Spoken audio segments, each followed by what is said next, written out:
South Africa 172.26, Zambia 175.42. For diesel, our pump price is 115.60 per liter.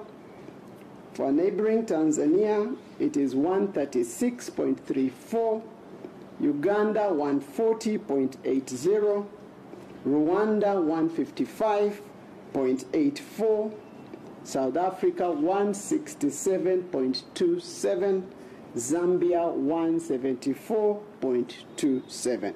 And this is the value of the fuel stabilization program. Even as IPRA, according to the law today, goes on in the review, in the consideration of the pricing review, I have no doubt that we shall still continue to have the cheapest pump prices across all the categories. And this because the government will continue implementing the petroleum pump price stabilization program in order to continue cushioning customers against the otherwise high pump prices. If we didn't do that, today a Kenyan would have to pay 175 Kenya shillings out of the pump. Some people have queried the essence of this program, and yet we have seen around the world that governments must intervene when there is an absolute shock, as there has been, in order to ensure both security and affordability. And this is why we are doing this as an administration. I therefore urge the oil marketing companies, the retail stations, and consumers to also play their part. May I reiterate the point I began with, that the country is sufficiently stocked with petroleum products, that our importation process and schedule has not been affected, and that in fact we have quantities that would last us up to the end of June without any issues. I therefore can confirm, even as we stand now before some of the ships dock, we have 18 days of super petrol reserves. We have more than 20 days of diesel reserves. We have 11 days of dual-purpose kerosene in reserve. So there is no cause for panic whatsoever.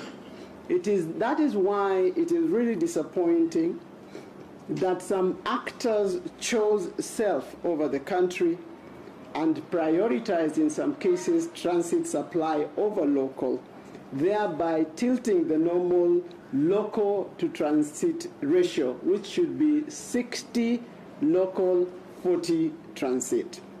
As a result, there has been the anxiety that we have witnessed, which should not take us into the Easter weekend. I urge Kenyans as well, as I did last week, to desist from making extra-normal bulk purchases of petroleum at this time. Let us await for the system to recalibrate and to normalize, since that increased demand creates a false constraint on the infrastructure, and it leads to disruptions. There is more than sufficient supply to meet our normal demand, and there can never be enough supply to meet hoarding. Please, there can never be enough supply to meet hoarding that we have witnessed in the last few days, and the anxiety. The government will not abdicate on its solemn duty to secure the nation and to bring anyone or any corporation that undermines our national interest to accountability. We must. As a medium-term intervention, because we are looking beyond this situation, we have commenced a process of ensuring that the National Oil Corporation of Kenya, NOC, assumes its rightful responsibility of taking up the right quota for strategic. So I look forward to working along this path in the medium term. I reiterate that there is no need for panic, and I want to really wish every Kenyan normalcy. I believe that in the next 72 hours we should have returned to the normal supply and demand cycle, And I want to take this opportunity as well to wish all of us good, blessed Easter holidays.